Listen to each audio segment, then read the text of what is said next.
अडचण झालेली आहे. अडचण एवढ्या करता झालेली आहे की सर्वसाधारणपणे समोरच्या माणसाला बरं काय वाटेल ते जे बोलेल तो माझा लाडका नेता, तो माझा आवडता नेता. माझ्यामध्ये हा दुर्गुण आहे.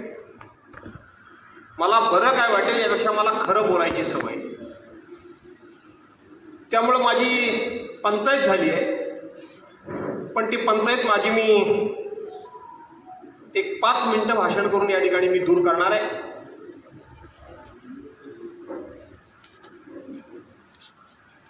खरं तर अशा ह्या बैठकांमधून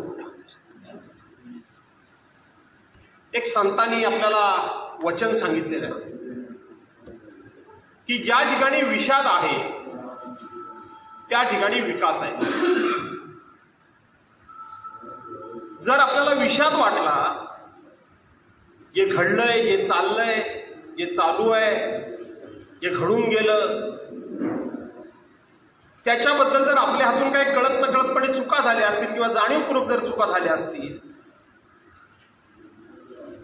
आणि त्याबद्दल आपल्याला काही खेद वाटत असेल, खंत वाटत असेल, याचा अर्थ विषाद वाटत असेल, तरच या ठिकाणी विकास होणार आहे. विकास याचा अर्थ सुधारणा होणार आहे. तरच या ठिकाणी अपेक्षित अशा पद्धतीचं संघटन उभं राहील, अपेक्षित अशा प्रकारचं सांघिक बळ उभं राहील, अपेक्षित अशा प्रकारचं भविष्यातल्या होणाऱ्या स्थानिक स्वराज्य संस्थांच्या निवडणुकीमध्ये यश मिळेल. न पेक्षा सगळं गुडी गुडी गुडी गुडी, छान छान, अच्छा अच्छा, ओके ओके, सुंदर, फर्स्ट क्लास, तर मग त्याचे रिझल्ट असे फर्स्ट क्लासच येत राहते. काय वाटतं आम्हा नेत्यांना, काय वाटतं आम्हा पदाधिकाऱ्यांना की आम्ही जे काही करतोय, आम्ही जे काही वागतोय, त्याचं काही सर्वसामान्य माणसाचं त्याच्यावर काही लक्ष नाही. सामान्य शिवसैनिक काय सजग नाही, तो जागरूक नाही, तो जागरूक आहे, तो सजग आहे. त्याचं कारण असं आहे, यातले कितीतरी असे लोक आहेत की ज्यांनी आजची शिवसेना बघितलेली आहे, पण कितीतरी असे लोक आहेत ज्यांनी हिंदू हृदय सम्राट शिवसेना प्रमुख मान्य बाळासाहेबांची शिवसेना, त्यांनी बाळासाहेबांची शिवसेना बघितलेली आहे. ज्या काळामध्ये गावच्या ग्रामपंचायतीपासून, पोस्टामधला पोस्टमन पासून दिल्लीच्या पंतप्रधानापर्यंत एकाच पक्षाचं संघटन होतं, एकाच पक्षाची सत्ता होती, एकच पक्ष हा सर्व दूर पसरलेला होता. आज कदाचित भारतीय जनता पार्टी शिवसेनेला वाकुल्या दाखवत असेल, शिवसेनेला हिंदुत्व शिकवत असेल, शिवसेनेच्या संघटनेची चेष्टा करत असेल, टिंगलटवाळी करत असेल, पण त्या बलाढ्य शक्तीपुढं, बलाढ्य ताकदीपुढं जर या महाराष्ट्रामध्ये पहिला ताकदीनं उभा राहिला जर कोण असेल आणि आज जे सत्तेवर आहे त्यांना सत्तेवर आणण्याकरता म्हणून आपल्या छातीचा कोट केला असेल, घामाच्या ठिकाणी प्रसंगी आपल्या रक्त व्हायला असेल, घराच्या ऐवजी अनेकांनी जेलमध्ये त्या ठिकाणी काढली असतील, ती बाळासाहेबांच्या शिवसैनिकांनी काढली म्हणून आजचे दिवस त्यांना. आणि म्हणून ती जी शिवसेना बघितली ज्यांनी, ती शिवसेना उभी करण्याकरता म्हणून मी जे सांगितलं ते सगळं काही भोगलं. स्वतःच्या संसारावर, स्वतःच्या घरादारावर अनेकांनी तुळशीपत्र ठेवलेली आहे. मगाशी सुरेश कदम म्हणाले, सुरेशराव कदम म्हणाले, ते बरोबर म्हणाले. आजही तो कार्यकर्ता, आजही तो पदाधिकारी, आजही तो शिवसैनिक संघटनेकरता आजही आपल्या संसारावर तुळशीपत्र ठेवू नये आणि ठेवायला तयार आहे. पण आमच्यासारखे पदाधिकारी, आमच्यासारखे नेते आज काय करतायत? स्वतःचा संसार चालवण्याकरता, स्वतःचं कुटुंब चालवण्याकरता आपला किस्सा कुठला नेता ओला करतोय, आज हा नेता ओला करतोय, उद्या तो नेता ओला करतोय. त्यांच्याकडून तुम्ही काय अपेक्षा करणार? कशी संघटना उभी राहणार? आणि म्हणून सत्य स्वीकारून सामोरं गेलं पाहिजे. आम्ही काय धंदे करतो ह्याचं लक्ष लोकांचं आमच्याकडे आहे. लोक कधी जीवाची बाजी लावतील संजयराव? आम्ही जेव्हा प्रामाणिक असू, आमच्यामध्ये खोट नसेल, आम्ही रस्त्यावर अर्ध्यात जर कोणाला सोडणार नसू, प्रसंगी आम्ही त्याच्या पुढे उभं राहणार असू, तर आमचा सहकारी म्हणेल तुम्ही मागे व्हा, मी माझ्या छातीवर पहिला वार घेतो. त्याला त्याच्या नेत्याबद्दल त्याला विश्वास असला पाहिजे आणि याच्याशिवाय पर्याय नाही. शिवसेना हा मुळात धगधगता निकार आहे. शिवसेनेचं काम करायचं म्हणजे ही अग्नी परीक्षा गेले 56 वर्ष सातत्यानं सुरू आहे. ही संपलेली नाही, ही संपणार सुद्धा नाही. या निखाऱ्यावरूनच तुम्हाला वाटचाल करावी लागणार आहे, चालावं लागणार आहे. पाय ओढले कुठे रडून चालणार नाही. पण कधी आम्ही जर आमच्या सहकार्यांना सांगू याच्यावरून तू चालत जा आणि आम्ही जर पुढे मागच्या मागे पळणार असेल तर तो पहिल्यांदा बघेल माझा मागे नेता आहे का, तर तो धाडस करेल, नाही तर मरू दे म्हणेल तो. आणि म्हणून आम्ही काय वागतोय ह्याचा आत्मपरीक्षण आम्ही केलं पाहिजे. आणि मला असं वाटतं की दुसरी एक अत्यंत महत्वाची सुधारणा जिल्हा प्रमुख म्हणून तुम्ही संजयराव ही मोहीम माझ्या मतदारसंघापासून हातात घ्या, मी सुरूच केली.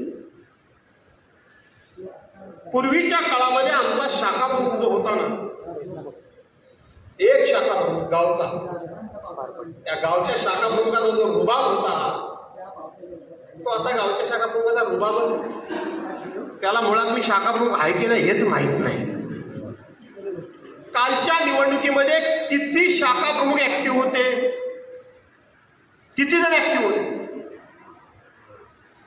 शाखा प्रमुख हा पूर्वी अख्खा अख्खा गाव तो त्या ठिकाणी हलवून सोडायचा, अख्खा गाव चालायचा आणि चाळायचा पण, चालायचा आणि चाळायचा पण. एखादा गावामध्ये जर कार्यक्रम शिवसेना असला तर त्या गावच्या शाखा प्रमुखाच्या अंगामध्ये संचार झालेला असायचा. आज शाखा प्रमुख कोण आहे, किती आहे, किती आहे, याचा पहिल्यांदा संजयराव आढावा घ्या. आणि काय जर पदाधिकारी 10-15 वर्ष मस्तपैकी एका जागेवर तमाम बसलेले आहेत. माझ्या पदाला कोण हात लावू शकत नाही. मी कुठल्या तरी नेत्याची मर्जी सांभाळली की माझं पद शाबूत. आहेत कुठे शाखा प्रमुख?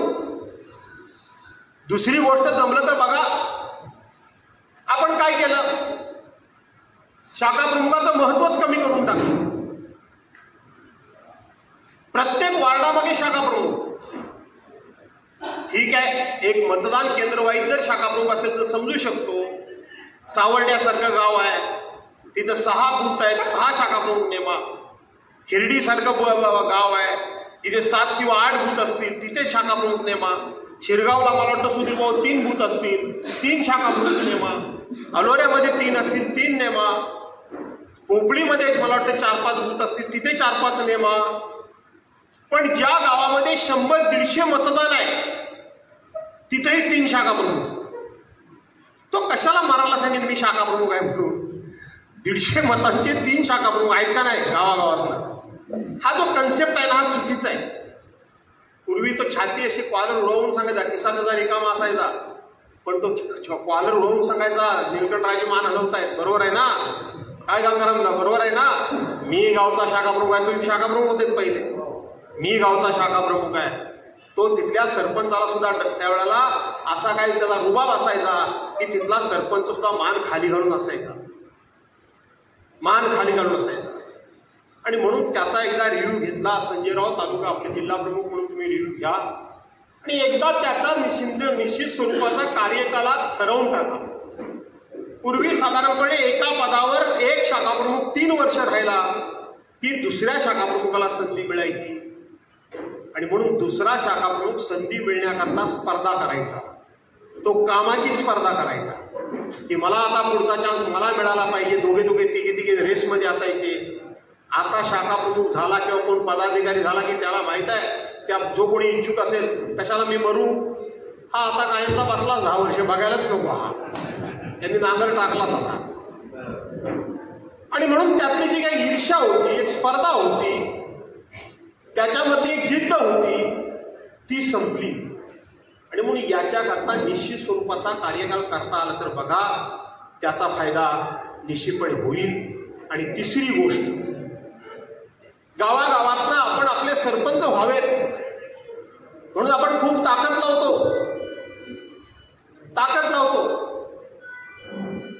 आज सरपंचांना अमर्याद अधिकार आहे. सरपंचाच्या हातामध्ये डायरेक्ट निधी येतो. गावामधलं कुठलंही काम आलं ते भले राज्य पातळीवरचं असलं, केंद्र पातळीवरचं असलं, जिल्हा पातळीवरचं असलं, तरी तो त्या रस्त्यावर जाऊन उभा राहतो. हे काम मी आणलंय म्हणजे माझ्याकडे काहीतरी बघ. आज ते अधिकारी झाले, निवडणुका आल्यानंतर किमान त्यांनी ते गाव सांभाळलं पाहिजे. आज अशी परिस्थिती झालेली आहे, ज्यांनी गाव सांभाळायचं त्या निवडणुकीमध्ये ते रुसू नये, रागवू नये म्हणून त्यांना सांभाळायची वेळ येते. बरोबर आहे संजयराव? का तुमचा काय अनुभव आहे तुमचा? असाच आहे ना? गावातला सरपंच आहे, त्याचा वगमान काढा. जिल्हा परिषद सदस्य आहे, त्याचा वगमान काढा.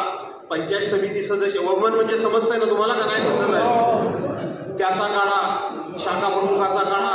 हा उल्पा हे असे सगळे गिरोबा बसलेले आहेत. उल्पा काय चाललंय काय?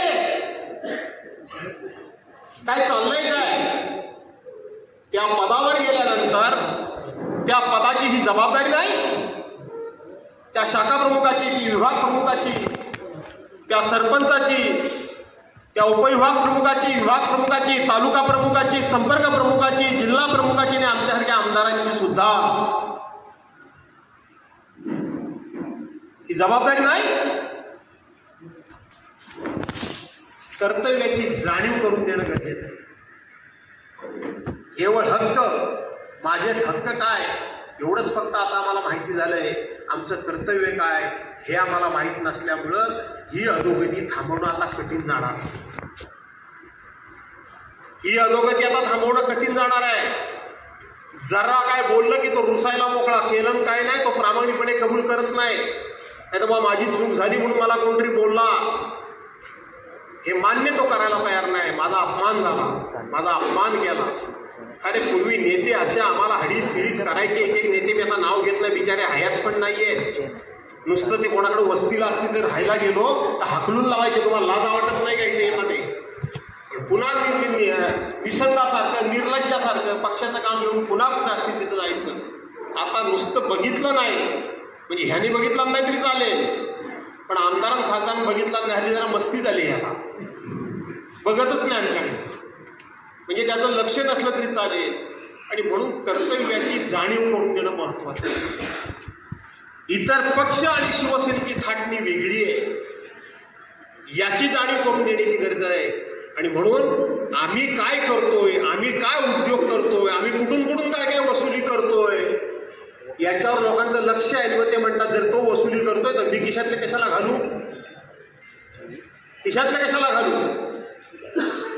आणि नेत्यांनी सुद्धा, पदाधिकाऱ्यांनी सुद्धा, एक काळी बाळासाहेबांचा एक मूलमंत्र होता की पद येतील आणि जातील पण सर्वश्रेष्ठ पद कोणी कोणाचं काढून घेणार नाही, ते म्हणजे शिवसैनिक हे पद कोणी कोणाचं काढून घेणार नाही. शिवसैनिक म्हणून हे पद कोणाचं काढून घेणार नाही. आणि म्हणून मी सर्वश्रेष्ठ शिवसैनिक आहे, बाळासाहेबांचा शिवसैनिक आहे, शिवसेनेचा शिवसैनिक आहे. आज सगळेच बाळासाहेबांचा शिवसैनिक म्हणतात. जन्माला जेव्हा आला नव्हता तेव्हापासून तो शिवसैनिकच असतो. पण बाळासाहेबांनी विचार काय दिला, बाळासाहेबांनी मूलमंत्र काय दिला, याचं कधीतरी प्रबोधन होण्याची गरज आहे. आणि ज्यांनी बाळासाहेबांची शिवसेना बघितली, ज्यांनी बाळासाहेबांच्या विचारांची शिवसेना वाढवण्याचे प्रयत्न केला, ते आजही बहुसंख्य लोक आमच्या पिढीतले ते तळमळतायत, ते तडफडतायत, ते बिचारे हातपाया पडतायत. कोण ऐकतो त्यांचं? कोणी ऐकत नाही. आणि म्हणून या गोष्टी ज्या काय आहे त्याच्यामध्ये सुधारणा झाली तर मला वाटतं खूप चांगलं होईल, अशा प्रकारची मी विनंती करतो. आणि म्हणून आमच्या नेत्यांच्यावर आमच्या लोकांचं लक्ष आहे.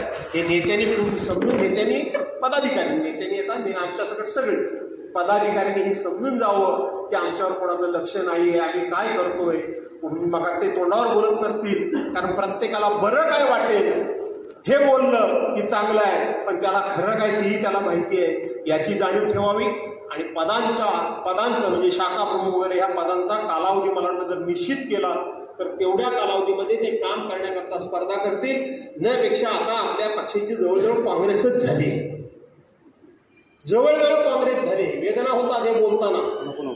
तालुका प्रमुख म्हणून त्यांनी काम